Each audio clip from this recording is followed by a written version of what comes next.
Friends எல்லாருக்கும் வணக்கம். இப்போ +2 முடிச்சுட்டு வீட்டில் இருக்கிறவங்க, அது மட்டும் இல்லாமல் இப்போ ஜஸ்ட் +2 வந்து ஃபெயில் ஆகிட்டு இப்போ அட்டெம்ப்ட் போட்டு இப்போ பாஸ் பண்ணி இருக்கிற ஸ்டூடெண்ட்டு, இது மட்டும் இல்லாமல் காலேஜ் போயிட்டு இருப்பீங்க, ஆனால் காலேஜ் விருப்பம் இல்லாமல் டிஸ்கண்டினியூ ஆகிருப்பீங்க, இப்போ காலேஜ் படிக்கிறதுக்கே விருப்பம் இல்லாமல் இருப்பீங்க. உங்களுக்கு எல்லாருக்குமான பதிவாக தான் இந்த பதிவு வந்து இருக்கும்னு நினைக்கிறேன். ஏன்னா இன்றைக்கி வந்து பார்த்தோன்னா நம்ம இன்னும் சொல்லப்போனால் நிறைய பேருக்கு வந்து வாழ்க்கையில் அடுத்து என்ன பண்ணணும்னே தெரியாமல் வந்து முடிச்சுட்டு இருப்பீங்க. அதுவும் குறிப்பாக சொல்லப்போனால் +2 முடிச்ச ஸ்டூடெண்ட்டுக்கு இந்த ப்ராப்ளங்கள் வந்து இருக்க செய்யுது, நிறைய பேருக்கு வந்து இருக்க தான் செய்யுது.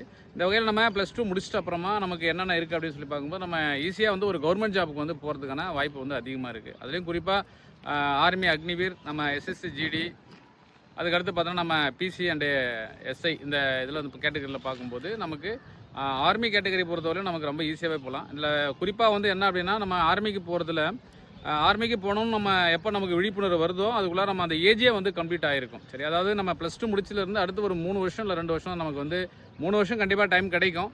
டிகிரி முடிச்சுட்டு நம்ம ஆர்மிக்கு போகலாம் அப்படின்னு நினைக்கும் போது டெஃபினட்டாக வந்து உங்களுக்கு ஏஜ் வந்து இருக்காது. சரிங்களா? அதனால் நான் உங்களுக்கு வந்து டிகிரி படிக்க வேணான்றது சொல்ல வரல. நீங்கள் ஆர்மிக்கு போகணும்னு நான் விருப்பப்படுறீங்க அப்படின்னா கரஸில் டிகிரி போட்டுட்டு என்ன பண்ணணும், நீங்கள் ஆர்மிக்கு தான் வந்து ப்ரிப்பேர் ஆகணும். சரி, இன்றைக்கி ரொம்ப சீக்கிரமாக ஒரு கவர்மெண்ட் ஜாப் போகணும் அப்படின்னா ஆர்மி தான் வந்து நான் வந்து சஜெஷன் பண்ணுறேன். இது மட்டும் இல்லாமல் SSC GD பொறுத்தவரையிலும் நமக்கு காம்படிஷன் வந்து இருந்தாலுமே மற்ற எக்ஸாமை கம்பேர் பண்ணும்போது ரொம்ப கம்மியாக தான் இருக்கும். நம்ம அதுக்கு அடுத்து பார்க்க போகிறது பார்த்தோன்னா நமக்கு போலீஸில் PC அண்டு SI. சரிங்களா? அப்போ SIக்கு வந்து நமக்கு டிகிரி குவாலிஃபிகேஷன் வந்து தேவைப்படுது. PC வந்து பார்த்தோம்னா PCக்குமே வந்து கொஞ்சம் காம்படிஷன் இருக்க தான் செய்யுது. பட் ஆனால் உட்காந்து படித்தோம் அப்படின்னு சொன்னால் நம்ம வந்து ஈஸியாக வந்து PC எக்ஸாம் வந்து கிளியர் பண்ணலாம். சரிங்களா? அப்போ பொதுவாக பார்க்கும்போது ஒரு கவர்மெண்ட் ஜாப் போகணும் அப்படின்னு சொன்னால் யூனிஃபார்ம் சர்வீஸ் வந்து சீக்கிரமாக வந்து கவர்மெண்ட் ஜாப் போகிறதுக்கான ஒரு நல்ல வாய்ப்பு வந்து இருக்குது. இது மட்டும் இல்லாமல் நம்ம SSC GDக்கு ஒரு எக்ஸாமுக்கு படிக்கும்போது கிட்டத்தட்ட அதை சுற்றி இருக்கிற கிட்டத்தட்ட ஒரு 10-15 எக்ஸாமுக்கு சேர்த்தே தயாராக வர மாதிரி தான் இருக்கும். நம்ம SSC GD படிக்கும்போது ஒவ்வொரு டிபார்ட்மெண்ட்லேயும் நமக்கு ட்ரேட்ஸ்மேன் வேகன்சி எடுப்பாங்க இல்லையா, அதுக்குமே சேர்த்து படிக்கிற மாதிரி இருக்கும். அதோட சிலபஸ் எல்லாமே நியர்பை தான்றதுனால அதுக்கும் யூஸ்ஃபுல்லாக இருக்கும்.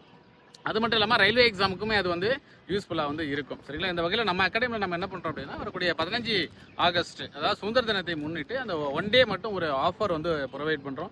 ஏன்னா எல்லாமே புது பேட்ச் ஸ்டார்ட் பண்ணுறதுனால எல்லாரையும் ஒன்றா நம்ம கொண்டு வரணுன்றதுனால அந்த ஒரு நாள் மட்டும் நம்ம வந்து ஒரு ஆஃபர் வந்து அனௌன்ஸ் பண்ணுறோம். அது என்னென்னா, அந்த ஆகஸ்ட் 15 அன்னைக்கு ஜாயின் பண்ணுறவங்களுக்கு மட்டும் ஃபீஸ்லேருந்து நம்ம 33% அதாவது ஒரு 5000 ரூபாய் வந்து அவங்களுக்கு ஃபீஸ்லேருந்து கம்மி பண்ணி கொடுக்குறோம்.